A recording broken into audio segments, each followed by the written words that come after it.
अब से कुछ घंटे के बाद स्विट्जरलैंड के जिनेवा में ईरान अमेरिका के बीच शांति समझौते पर दस्तखत होने जा रहे हैं। ट्रंप इस समझौते के मेमोरेंडम ऑफ अंडरस्टैंडिंग पर साइन पहले ही कर चुके हैं। इस बीच यह सवाल उठ रहा है कि जिस मकसद को पाने के लिए ट्रंप ने B-2 बॉम्बर और टॉम हॉक मिसाइलों से ईरान को हमलों से पाट दिया, जब वो हासिल ही नहीं हुआ तो ट्रंप ईरान से समझौता क्यों कर रहे हैं? सवाल यह भी है कि क्या ट्रंप का जिनेवा समझौता सरेंडर का दस्तावेज है?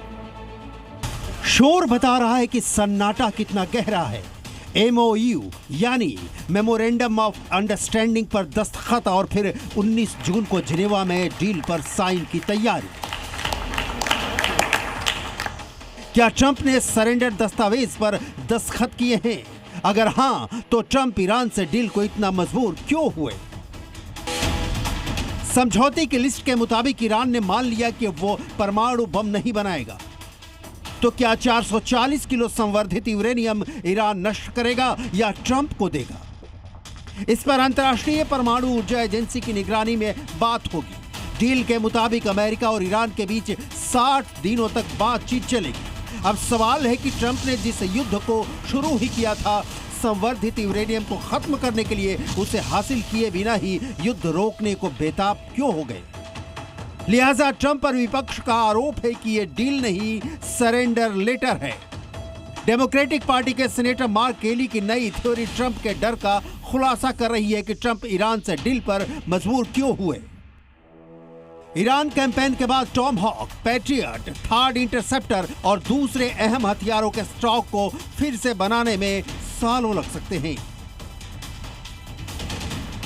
रक्षा मंत्री पीट हेग्सेथ ने मार्क केली पर संवेदनशील जानकारी लीक करने का आरोप लगाया है, लेकिन ईरान युद्ध से भागने के पीछे सबसे बड़ी वजह अमेरिका के पास हथियारों का स्टॉक काफी कम होना था, जिसकी पुष्टि मार्क एफ कैंसियन और क्रिस एच पार्क की CIS की रिपोर्ट में भी की गई है।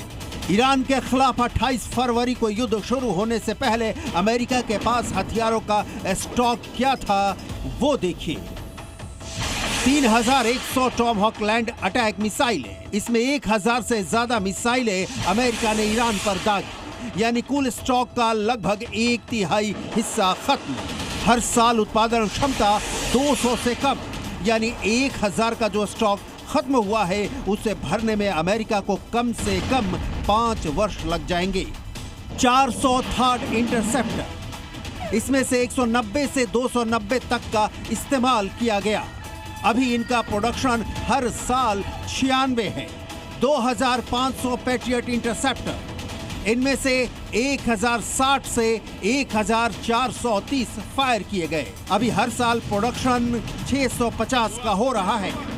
SM-3 और SM-6 मिसाइलें, करीब 400 में से 250 से ज्यादा इस्तेमाल। युद्ध से पहले का स्तर तक फिर से बनाने में लगभग 2 साल लगेंगे।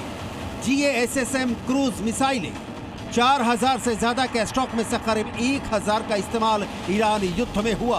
प्रिसीजन स्ट्राइक मिसाइल, 40 से 70 मिसाइल का इस्तेमाल हुआ। प्रोडक्शन सीमित है। रिपोर्ट में इसका भी खुलासा हुआ है कि पहले किए गए हथियारों के इस्तेमाल, जैसे हुतियों के खिलाफ रेड सी में ऑपरेशन, यूक्रेन और इजराइल को मदद ने स्थिति को और खराब कर दिया है। अमेरिका के लिए हथियारों के स्टॉक को फिर से भरना मुश्किल हो रहा है। ऐसी सूरत में ट्रंप के लिए ईरान युद्ध में फंसे रहने से जीत तो दूर की बात, अमेरिकी सुपरमेसी की किरकिरी ही होती।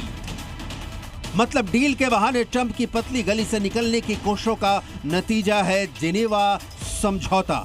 ब्यूरो रिपोर्ट, जी मीडिया।